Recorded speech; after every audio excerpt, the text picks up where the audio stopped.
Good morning, Bobby, Marc. How you guys doing? Good. Doing well. Thanks, Ryan. Well, this is series 2, or part 2 of the series, and we're going to get some real raw perspective from Marc on what it's like to partner up and be bought out by a private equity firm from MCM Capital and Bobby. And so, Marc, why don't you, for the listeners, give us a little bit of backdrop in how you started your business and some of the major milestones that led you up to the triggering point to start looking and searching out there. Yeah, thanks for having me on. I guess from a process standpoint, I guess I'd first point out is before, like over 2 years before the transaction, I actually met Bobby, and we actually met on the golf course. And perfect place to meet. Perfect place.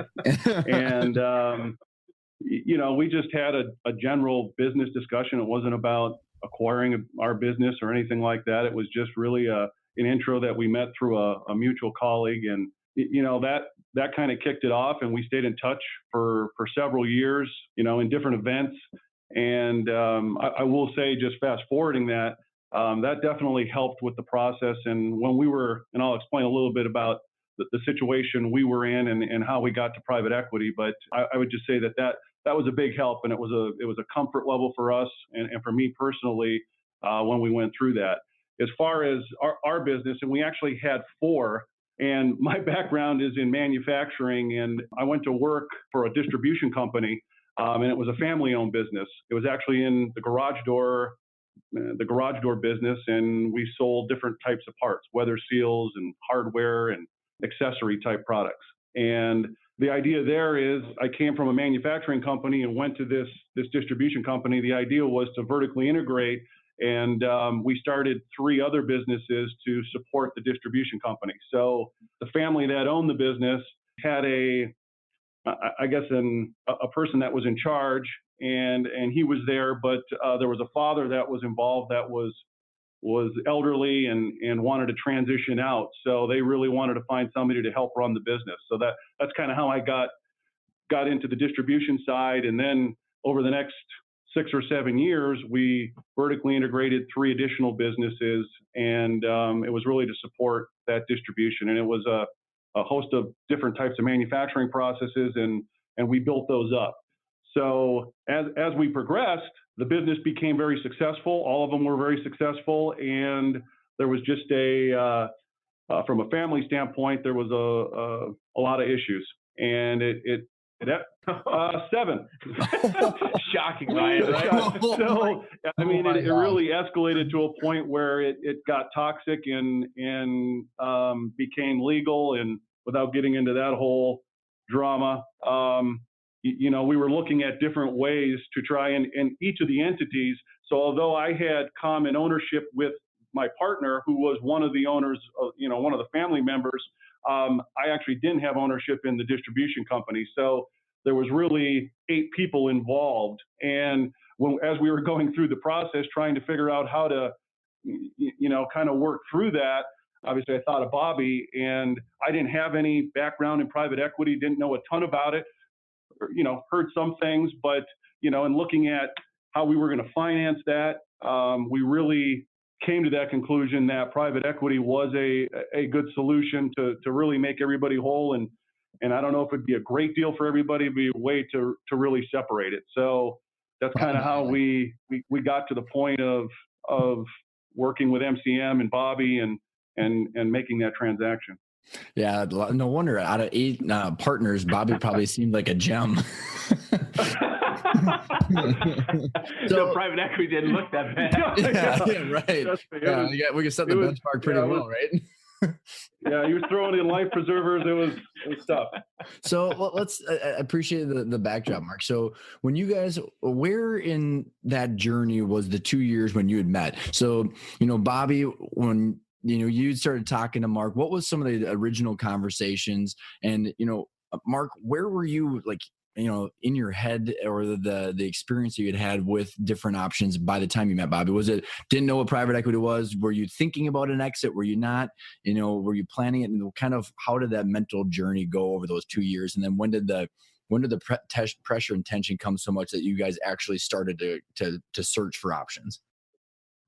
Yeah, at the point of when I met Bobby, we weren't looking at exiting at all. It was really, like I said, we met casually through a mutual business colleague, and that relationship flourished from there. But at that point, we were growing the businesses, and really, I was,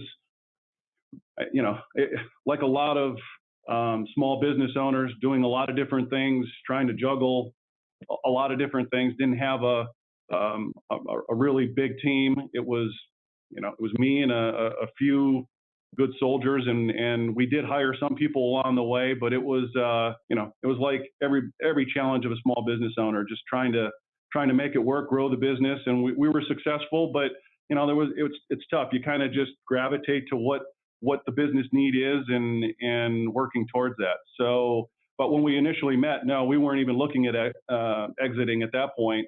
We were just still growing the business. Like I said, in that 2 years, though, the business has started becoming very successful, and our revenue was growing, our profit was growing, and the people that weren't very interested from a family perspective before became more interested.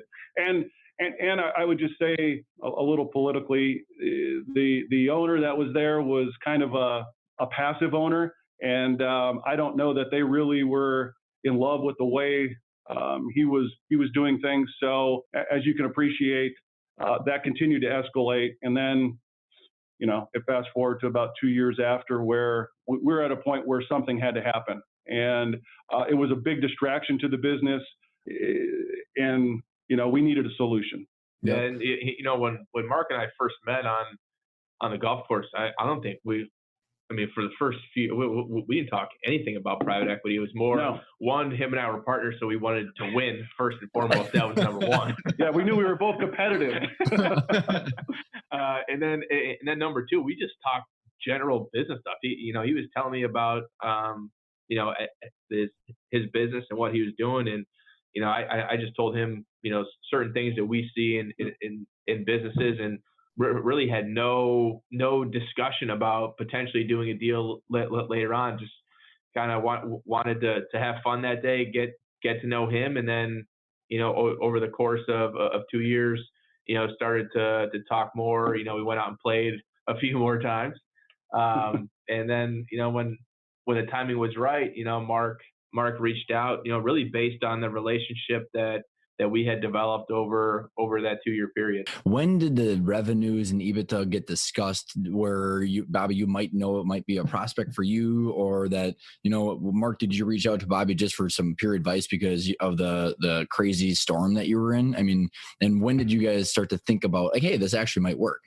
I would say it was probably a little bit of both. It wasn't until after that 2-year period where, Marc called and said, hey, I think there might be an opportunity for us to do something together moving forward. Let's have lunch. So we had lunch. At that time, I didn't know how big the companies were in totality, but I knew we wanted to put all four together strategically. It made sense for the business. It was a way for the family members that weren't involved in the business. Well, actually, none of them were. To really provide them some liquidity and settle some of their disputes that were outside of the normal course of business that was really distracting to Marc and his team. So, and Marc, which makes a ton of sense. Marc, did you, because of the relationship with Bobby, just reach out, or did you explain what the heck were you thinking? Because I'm assuming with what you're going through, you're probably going to bed every single night going, how in the heck am I going to fix this? What went through your head? What are some options that you were thinking of along the way? We looked, and actually with my partner, we looked at a lot of different things as far as trying to personally finance it, trying to consider another partner. But to be honest, none of those really made sense. So it was really trying to figure out a way to make everybody whole. And it was a stressful time for me. I mean, being a part of some of the legal proceedings and being drug into that, and still trying to keep all the businesses focused and growing, it was a difficult, desperate time. And honestly, the private equity at the end of it was really the only option for us, at least in my mind, and talking to my partner, that was that was really it. It was, but it was a difficult time. So you came to me when you were desperate. Yeah. He came to me when you were desperate. Exactly. And there was no other option. Good for him, right? Yeah. Bobby's benchmark again is not getting set very high. But I think it's interesting because, for some scope, what were the size revenues of the different companies? I mean, how did it fit into Bobby's criteria? Did you look at other private equity as well? We did not. And just to talk about the businesses, the businesses in totality were 25, 26 million. Now, there was some intercompany sales, and that's where we can talk a little bit about the quality of earnings and trying to come to a number where it made sense. There was a lot of, because you have to pull out the intercompany and really come to a EBITDA number that makes sense. And there was a lot of add backs with the family and what they had. So that was a long process, but I would say we did hire an outside person to come in and help with that, which was a huge help because we were using a public accountant, I guess I would say, that didn't really know the business that well and was really just rolling up financials. Now, we did implement a SAP B1, which was a smaller platform on the SAP enterprise system. But so, I mean, it did a lot of financial calculations. It's just, as far as analyzing that, our public accountant was just regurgitating the numbers. There was no strategic piece of that. So other than my review, we weren't getting a lot of help. So that process took us a while, and it was definitely challenging. But I think through it, we learned a lot. We learned a lot about the business. I did personally. So it was a process for sure. So when you had kind of had more serious conversations together, guys, was that kind of the first and only person that you were going down this route with, Marc? And then if so, did you guys, Bobby, did you start due diligence right off the bat? Explain kind of how you guys started formalizing the good relationship that you had already started. Yeah. Why'd you choose me?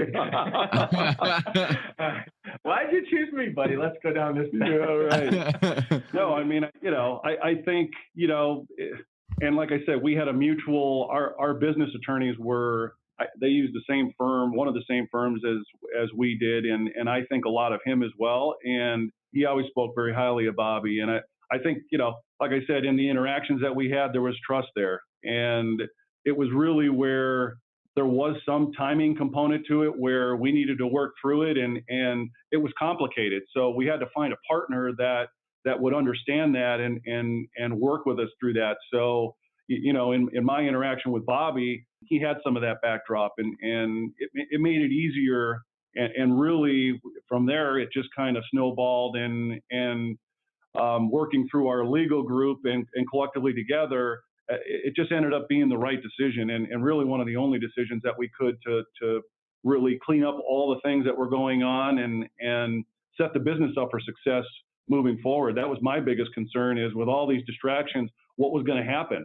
I mean, we have all these employees, which, I'm responsible for, and it was, like I said, a very difficult, trying time, and for me, we needed stability. So that's really how it went. And yeah, and I think initially, we had a few discussions of just the overall business with Marc. We wanted to understand his strategy moving forward. When we looked at 4 different businesses, putting 4 different businesses together at one time is not easy. So we had to understand Marc's strategy, where he wanted to take it, why it made sense, and we had the utmost confidence in him. Really, at the end of the day, we were backing Marc.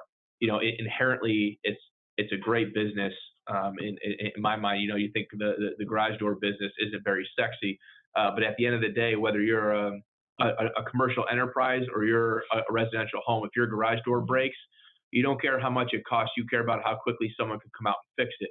So the price elasticity for in their business model is huge, and the value that they could bring from being the only company that has a national footprint in the industry was certainly huge. So to understand Marc's strategy, and then what we had to do was, once we understood that, was really get our arms around to Marc's point, were these numbers with 4 different businesses, and the manufacturing group selling to the distribution group, which was then selling to the customers. When they're a combined entity, so some of that intercompany stuff is going away, and then to really understand the profit, because while some were on the SAP Business One, the others weren't. They were on a different, SAP Business One, but they weren't talking to each other, and they were on a different version. So, it was a pretty complicated transaction. And he had, as you mentioned, hired an outside accounting consultant who, she was an absolute blessing in this process from both our perspective and I think Marc's perspective. When we're trying to get numbers and understand it to put together a value for Marc and the other shareholders, something that was of substance, something that was real, and something that we could actually back and feel comfortable doing. Yeah, and I thought it was important too. To have somebody from the outside so that it wasn't skewed, so that everybody trusted the process. Because I think when you have that many different people involved, it's important to have somebody independent looking at it versus so they don't feel like they're being screwed. So I think we spent a lot of time going through that, and just as we work through not just in the quality of earnings, but I did spend a lot of time with Bobby and the MCM team really talking strategy, right? Because it's about where's the business going and what could it be, and consolidating it and creating economies of scale and doing a lot of different things that we historically weren't able to do because of the different ownership. It was really 4 separate businesses. So now consolidating this, and like other business owners on there, you're working in the business all the time. It was actually refreshing to be able to step back and think about the business strategically. And we spent a lot of time talking about that because that's part of the value, right? Is where we can go with the business. So we spent a lot of time talking about that. And it's for me, I didn't have a lot of opportunity to talk to other business people. When you're in the business working on it, I didn't have an outlet to talk about different things. So it was awesome for me. So I just wanted to add that. No, I think it's interesting because I think, Marc, when you look at, a lot of entrepreneurs, it's all about where can we take whatever business it is. And then there's also I got to take care of myself. And so how did you balance those two things? And kind of one layer on top of that is, so if you got this many partners in these businesses with these family members, I'm assuming if you're like most owners and entrepreneurs, you probably sat down on a napkin going, if we mold these things together, I could buy these people out and I can hopefully get a certain dollar amount for you and or what the business is worth. And then did you have expectations coming from the family members of how much they wanted? And then how did you guys all have a price in mind of how this would work before engaging with Bobby? Or, what was the benchmarks in your head? Go into that shit show. I think the accountant that we had was probably the resource that I think from a family perspective, he was really the accountant for all of the family members. So I think in his limited ability to understand the businesses and from a financial perspective, he obviously put together a pro forma to kind of put together what he thought made sense. And then, like we talked about, we hired this outside person to come in and really look at it. And without getting into a ton of detail of the background of all the people, there was one of the family members was in investment banking, so he had obviously some background and understanding on how to look at some information. So I think collectively we were able to come to an agreement, or at least an understanding of what the businesses were worth.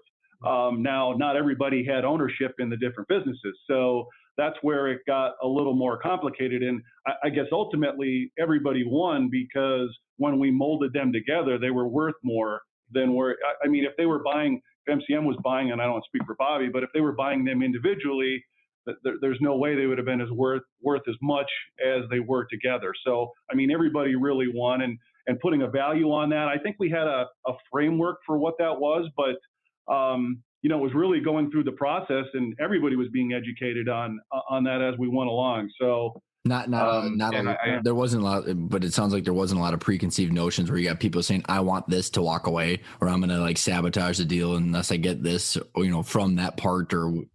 Yeah, I think there was some discussion. I know my partner had his perspective because, for them, it's, and where they are in their careers, it's, for him is he employable and what can he do? So, is what I'm getting enough to allow me to retire? Sunset, and sunset.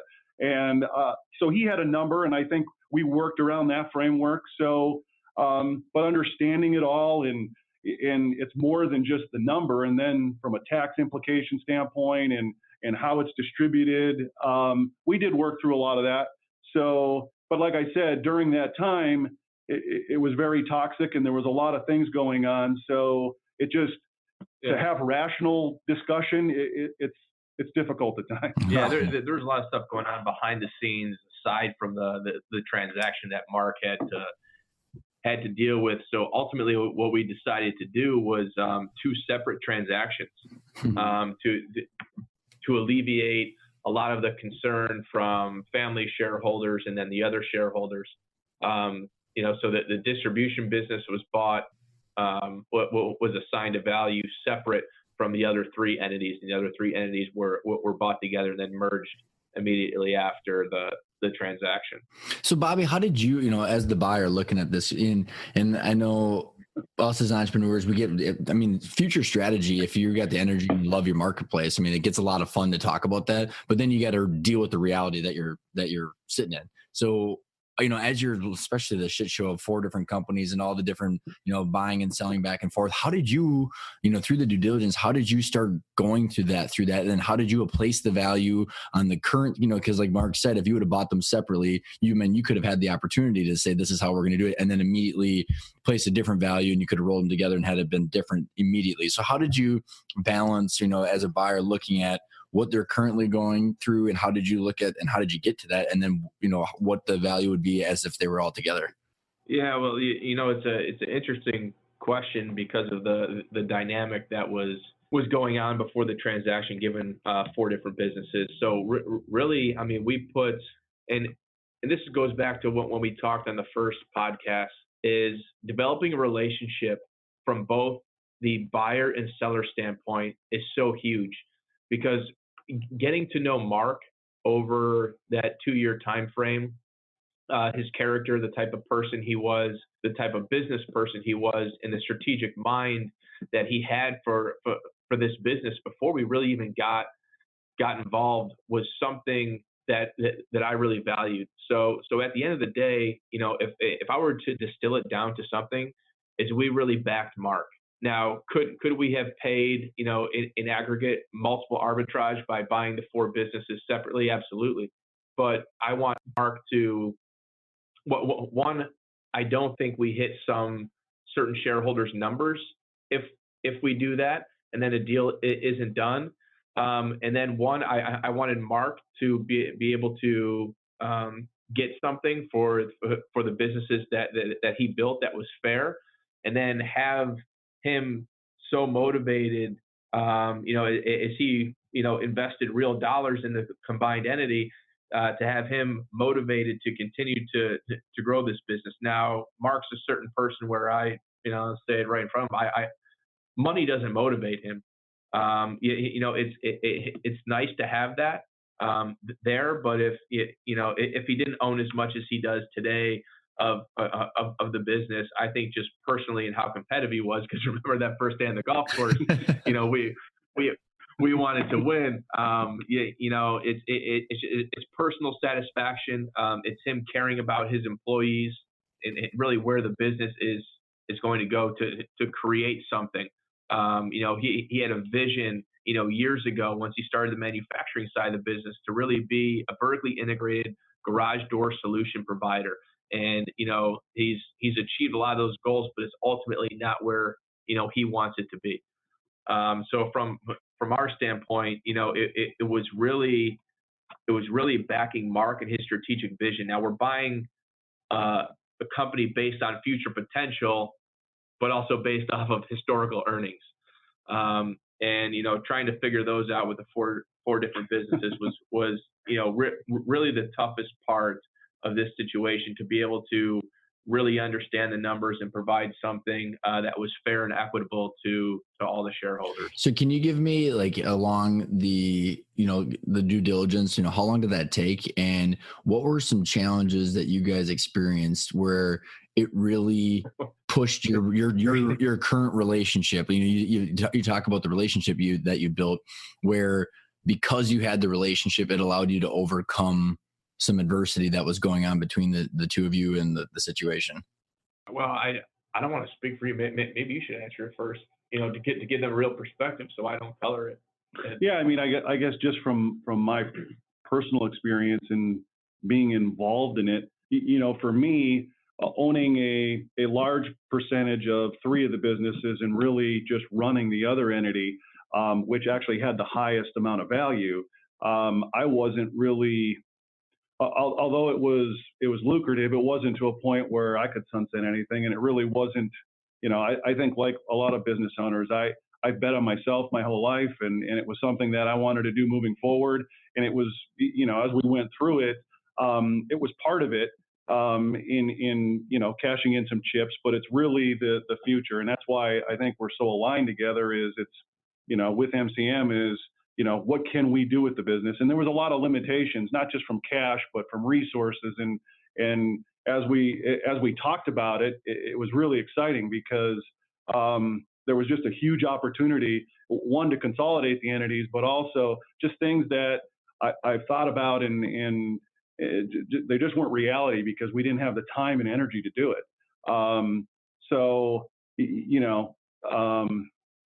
I think the process from start to finish, during that whole process, our relationship, at least in my mind, wasn't tested at all. As a matter of fact, I think it got even stronger. Yeah, I mean, I think I think the trust part of it was, and I think we're both very candid. So there was no, and I've been that way from day one. And I mean, if there's an issue, I bring it on the, I put it on the table. And I think we're both that way. So, we did talk about valuation a little bit, and it was adjusted slightly. And I talked about the reasons why, and we had that discussion. But, as far as the quality of earnings, that was more working with the accounting firm to try to come up with a way to actually effectively do it and come up with a present value. I mean, there was just the intercompany made it. Bobby talked a little bit about it, but we had parts that were being manufactured, sold into the distribution, and then resold, and trying to come up with a revenue model and a gross profit model that was accurate. Excluding that, it was very difficult. Yeah, and it was the longest diligence period that we had, because I think we signed the letter of intent in August, and then we closed the day after Thanksgiving. Yeah, in November. Now some of that was one of our best friends, a landlord in Arizona, which if Marc and I ever see him again, it'll be on. Hopefully he's listening. It was just I've never dealt with a human being. I don't know if I can call him a human being. I've never dealt with a person like that in my entire life. Crazy. And I hope to never ever deal with somebody like that again. Somebody who wasn't even involved, as a shareholder, trying to submarine a transaction was can you guys was crazy. I think that's an interesting note, because you got two people on two sides, a buyer and a seller, that are obviously working towards the same goal pretty effectively, and how something that was out of your control, Marc, which is where you're renting from or whether you had bought or what actually happened. Because I think there's stuff like this that business owners don't even think about, that yeah, your business is all great, but there's certain things that trickle down, like the real estate. What actually ended up happening, and how did that potentially submarine the deal? Well, we ended up sorting it out after a long, drawn out process. I mean, it was really just a contractual obligation. It was something where we were going to move from that facility anyways into a larger facility. I think lessons learned. I mean, we've done several additional expansions since then, and we addressed some of the concerns that we had, and just it was mind-boggling. We would do everything to, and it was working with the old ownership team as well, because there was some costs involved, and it was really on making the space acceptable to him for us to exit. And I mean, we just went through, I don't know how many different versions. I mean, it took over a month to actually, and it was just crazy to think that something that trivial would hold up the deal, but it did. It did. And talking to him in person, he was so irrational. I had to pull over on the side of the road because I was going to probably get into an accident if I didn't. But it was the assignability of the lease. Yeah. So now every time we look at a lease, especially here with as we're looking to move into larger buildings here with TGC and with other companies, is really looking at that provision in the contract, because at the end of the day, a landlord can hold up a deal based on that assignability clause in a lease. And really, he was looking for, a caulk in windows, paint, really minor things as he's going through there with a fine tooth comb just to try to stick it to us and hold stuff up. So it's at the end of the day, we got through it. So it sounds like, Marc, that the landlord was a bigger pain in the butt than Bobby's due diligence. Yeah, I think so. I would agree with that. In all seriousness, no. Even though you had 4 entities and all the family members and stuff like that, was there any other red flags, Marc, that came up as you're looking at partnering with Bobby, and then also vice versa, Bobby? I mean, was there not much that actually ended up coming through this, even though it was the longest due diligence that you've done and probably very complicated? Well, I mean, I guess from my standpoint, it was really, and not looking at the business, and not that we weren't focused on profitability, we were, but, when you're running a small business, and actually several of them, you don't always think about maximizing EBITDA, or, you're really trying to minimize tax. So, I mean, I just wanted, through that process, and that's the other reason why we brought in an outside person, I wanted to make sure that it was right. And I think that was, from my standpoint, and working with the team, is making sure the information's right so we get a fair valuation. And it was definitely a process. Yeah, I mean, I can echo that. That was probably, and there weren't really any red flags. I think maybe, the number that we agreed upon, and then after going through Cohen diligence, was maybe $50,000 less than what we agreed upon. But we, at the end of the day, we just, it is what it is. And we kept our price where it was at. The last thing I want to do after going through that process, and putting my trust in Marc, is to start off on the wrong foot. At the end of the day, this $50,000, if you're assigning a multiple to it, is $250,000 or $300,000 going to do, much difference, when you're talking about growing a company, in terms of, multi-million dollars, So what we want to do is take a holistic approach, start off on the right foot. And we knew through Marc's strategy, what he was going to do when the companies were vertically integrated. Some of the costs that he could drive out of the business were going to more than make up for, $50,000 of EBITDA. So in my mind, no, there weren't very many red flags at all. Once we got past, and once we understood all the numbers from the different entities. Yeah, from my standpoint, it wasn't as much private equity driven as it was trying to keep all the people that were involved, and make sure that the process was done correctly, so everybody would buy in and believe what we were actually doing. Because, I mean, there was just a lot of different viewpoints, different things, and it was it was a challenge. How did you guys go through that? So, a couple of questions about the people. So there's probably the people that are the owners and the shareholders, but then there's the staff. Maybe the second part, and we can revisit that, is I wanted to understand like how you guys ended up telling the staff and everything. But, Bobby, you said you're backing Marc a lot of this way. And then, Marc, I'm assuming you're sitting there going, okay, this is my way out of this mess. How did you have an idea what you were going to get, and kind of what is it that financially, and then, roles, responsibilities? At what point did that start to come to fruition, and how did you guys land on the structure for Marc, and how did you buy out the rest of the family members? Yeah, well, again, we're betting on Marc, and we wanted Marc to own a significant percentage of the business moving forward. So, he had ownership interest in the other 3 businesses. How Significant ownership. How much ownership was? So were you a controlling member, Marc? Or? Basically, yeah, he was 50 to 51% of the other 3 entities. Okay, so you made the ultimate decision of whether you wanted to go with Bobby or not. Well, yeah, basically, even in the other transaction, he did too, because he was the one running the ship for the other. None of the family members were involved, so he was, without Marc. To be fair, that business is worth half as much as it is. Which goes back again to what we talked about in the podcast and the people, is how important people are to a specific business. So really, Marc drove the ship for all 4 of the businesses, even though he didn't have ownership in the largest one.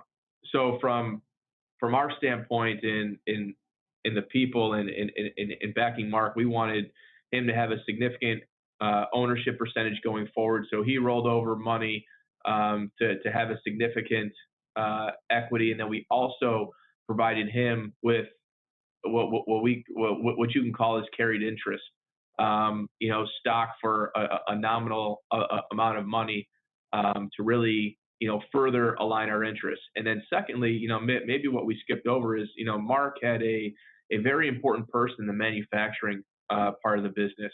He was the COO. Marc would talk to me about how important Joe is to the business and what he brings to the business. So I went out to Evansville, Indiana, with Marc to meet Joe in person. To let Joe put a face behind private equity to really address. Well, Marc and I talked about the vision of the business together as an entity, what it would mean for Joe moving forward, and kind of what his concerns might be, partnering with private equity. So we did that.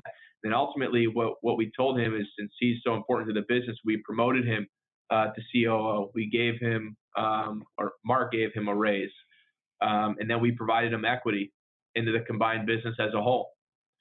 And it was a way to align everybody's interests. We have equity set aside for other key members of the management team.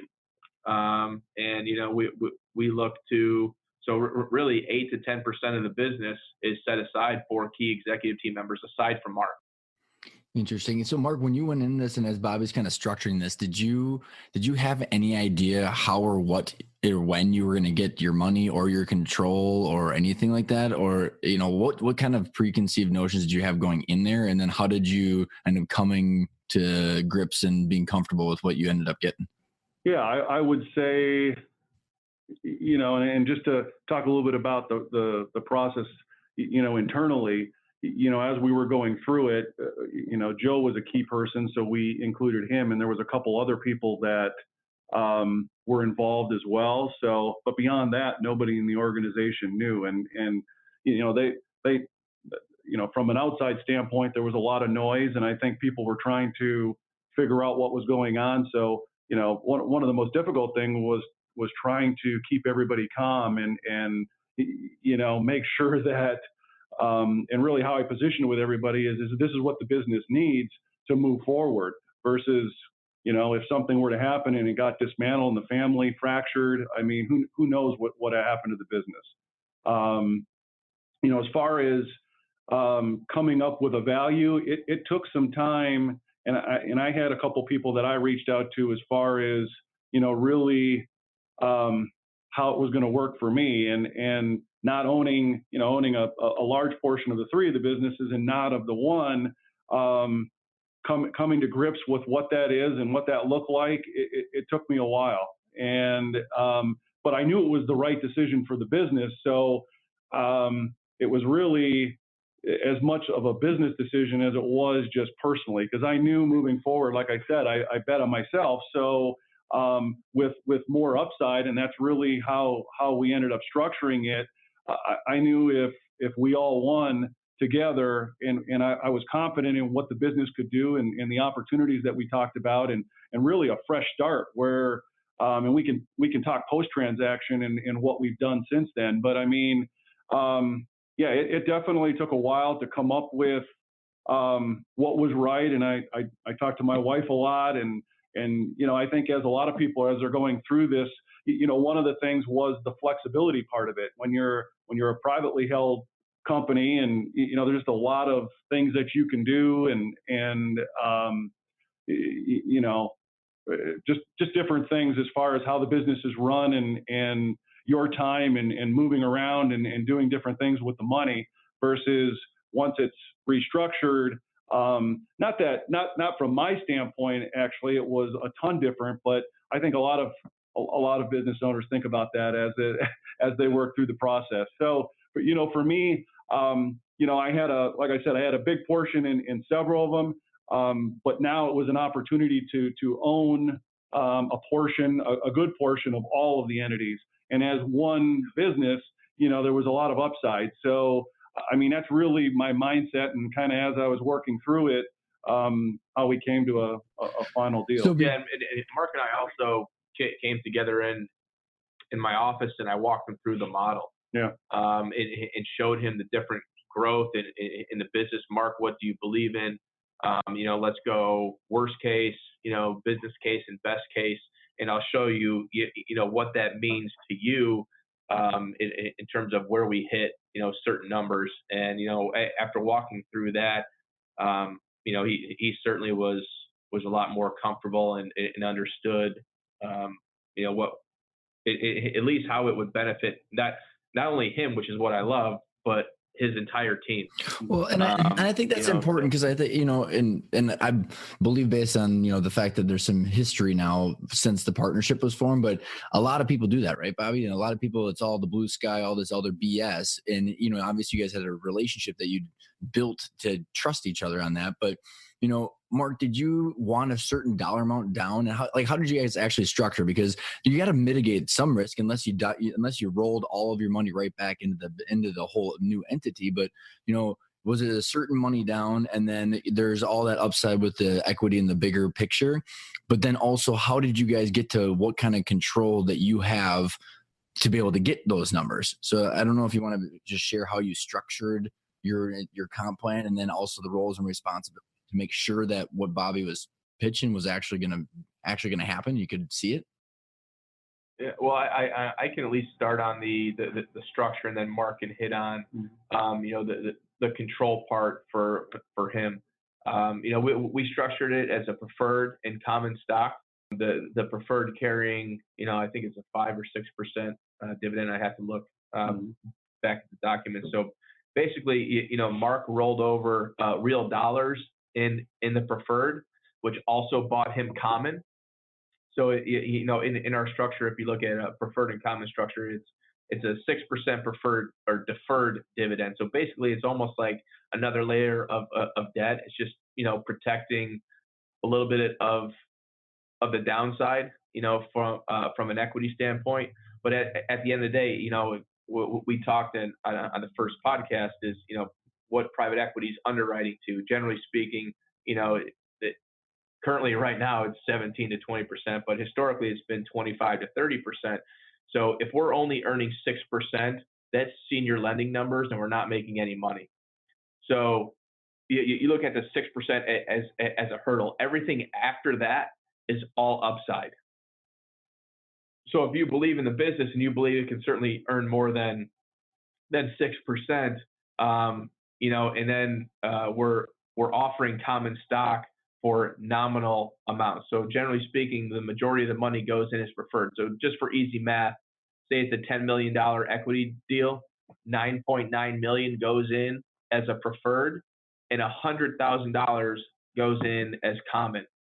So what we can do is provide upside, from Marc's standpoint, if you provide upside 20% of the business for $20,000, that's it. What's great about that structure secondarily is that management team. So when we set aside 8 to 10% of the common stock for management, they can write a check for $1,000 or $2,000 to get 2% of the business. They could not, at least most small businesses, unless you're really overpaying your employees, the VP of sales and marketing, doesn't have $200,000 to spend, for 2% of the business. So that's how we structured it for Marc. So Marc rolled over real dollars into the preferred, and then we provided him, a lot of the upside in the common. We were happy to give that up because at the end of the day, he's the one running the damn business.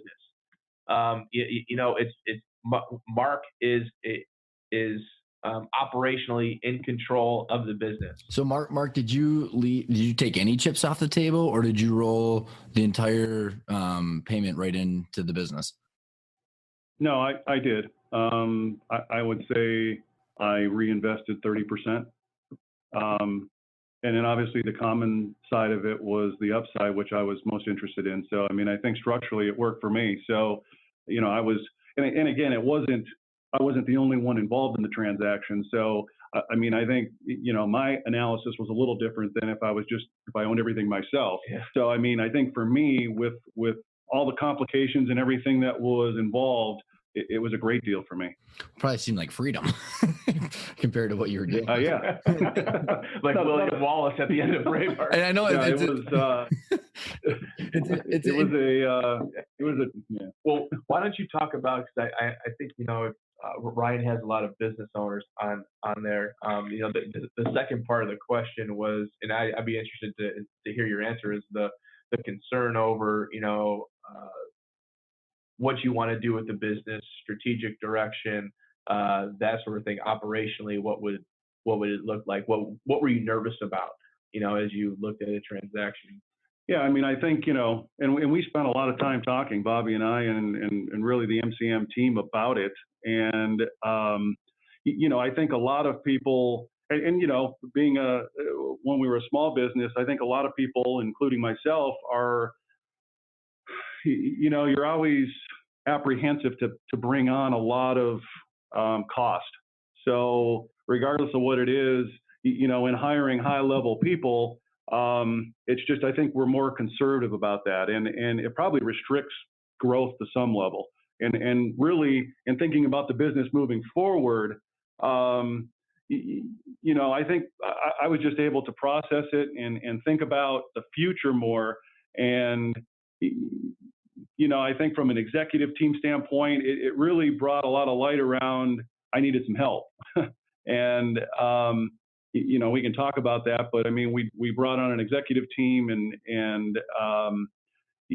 we implemented some strategic planning and, bringing all that together. I mean, we really created a foundation for the business that's been transformational. And did you have any apprehension about, now I won't be able to run the business like I want to, I mean, not really. I mean, I think with the discussions that we had and I guess maybe a little, but I mean, we had talked a lot prior to that. So, I mean, there wasn't, and really what MCM says is, what's going to change? And they say nothing. And to be honest, you can say that. And I guess now it's about a year and a half after that is the truth. And they are hands off.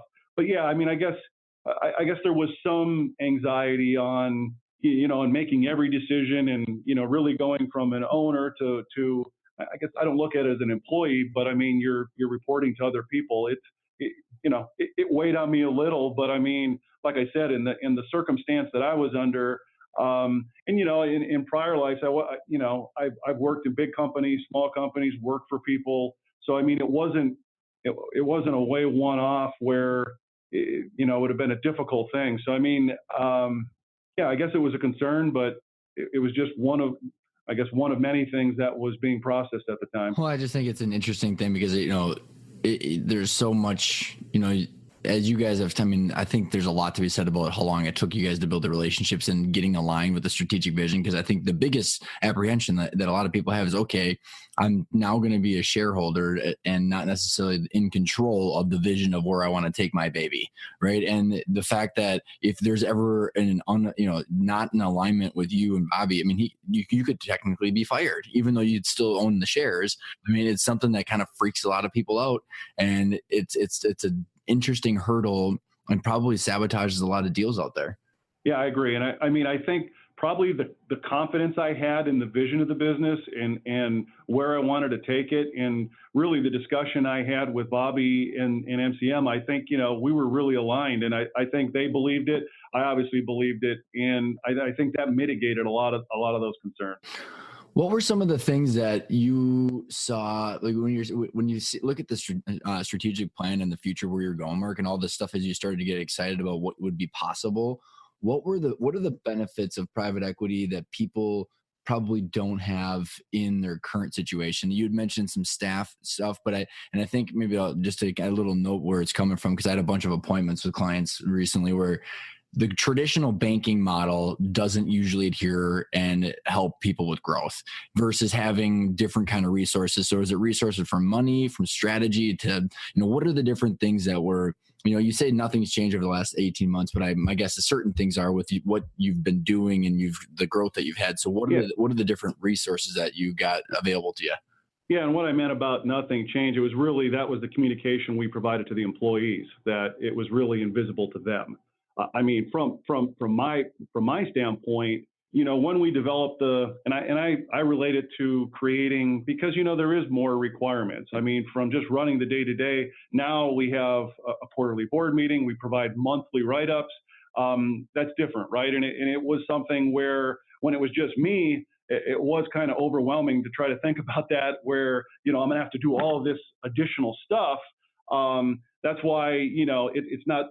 It's part of it, but as we built the executive team and we got more talent around me, it made that easier. I kind of relate it to a lesson plan, like being a teacher. Once you put it together from a board standpoint and a monthly write-up, then you're updating it and working through it. So it was really getting into a cadence with the team and the board and the executive team. I mean, it's just it was something that took a while, and I definitely had some anxiety about it when we first made the decision and we got into the new relationship, and that's why I think creating the roadmap and putting the executive team together and go through strategic planning, because it wasn't just becoming part of private equity. It was also rolling 4 businesses into one, and they weren't the same culturally.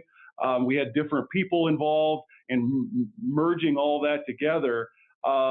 It was the last year and a half has been a very challenging time, but it's also been very rewarding.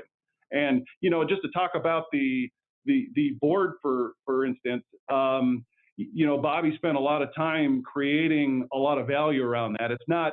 I don't look at it as a requirement. I think that's probably a perception out there. And for me, he's put together a high-powered board where we really bring, and really it's not just me, it's our executive team.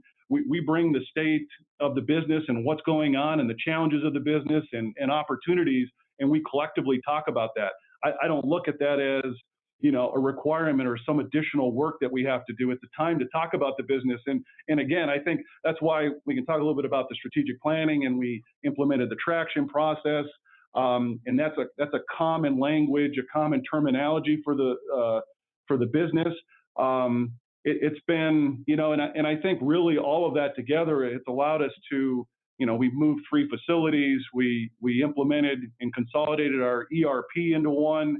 I don't think we could have done that without the whole team that we had in place. So kind of talking all over, yeah, but no, it's helpful. And Bobby, how do you figure out, so Marc just said a lot of things, which is great, because there's obviously a lot of voids and or layers that you provided. How did you determine, and together, or whether it's you, Bobby, as you're going through due diligence and looking at the opportunity as well from an investment perspective, how did you determine who you're going to put on the board and what holes they were missing to make sure that all that was possible? Yeah, so it's a good question. First, I always like to put one of our senior operating partners or another person from MCM on the board, and specifically because, I'm a people person and love to develop relationships, and Marc and I have become very, very close now over almost 4 years. And, sometimes I may lose the forest through the trees because of our, relationship, or I could. Now, TGC has performed extremely well, so that there hasn't been any instances. But in the case where a business wasn't performing, I might be more biased than I should be, and it would be more on Marc's side. So I always try to have a very experienced person from MCM, whether another managing director or a senior operating partner who has business experience on there, to be more of the deferential partner. Then what we like to do is try to provide value for businesses from entrepreneurs that have experience. I mentioned, I think in the first podcast, our investor base. The majority of our investor base are high net worth individuals that have been successful running their specific companies and likely have exited to really achieve their net worth. And one of them in particular is a very pragmatic thinker, probably one of the smartest people that I've encountered and met, and is very measured and calculated in his thoughts and in his guidance. And he comes actually from he owned a manufacturer of standards and reagents serving the biopharma industry. So why the hell would I put him on the board of a garage door business, right? Marc's like, what the hell is Bobby thinking right now? But we had very, and I introduced him to you. We have some very good contacts that were in the garage door market, actually, guys that used to run companies like Wayne Dalton. But the garage door market it's a mature market. And what I wanted to do, and I talked collectively with Marc, because he knows the business. I didn't want to be myopic in my thought process, was to find somebody outside of the garage door market, because business is business at the end of the day. And to find somebody with a fresh perspective, that ran both a manufacturing and a distribution business, which is what Torsion Group is right now, a manufacturing and a distribution business. So the challenges that you face in a distribution business and the challenges that you face in a manufacturing business aren't usually the same. Then when you have them as one business, to find somebody that can understand that and help Marc, with the challenges, I think, one of the things that Marc and I talked about before is it was always him. He had nobody really to bounce ideas off of, strategically to think about the business in a different way, or to challenge him, to really say, hey, is this best for the organization, or have you thought about doing X, Y, and Z?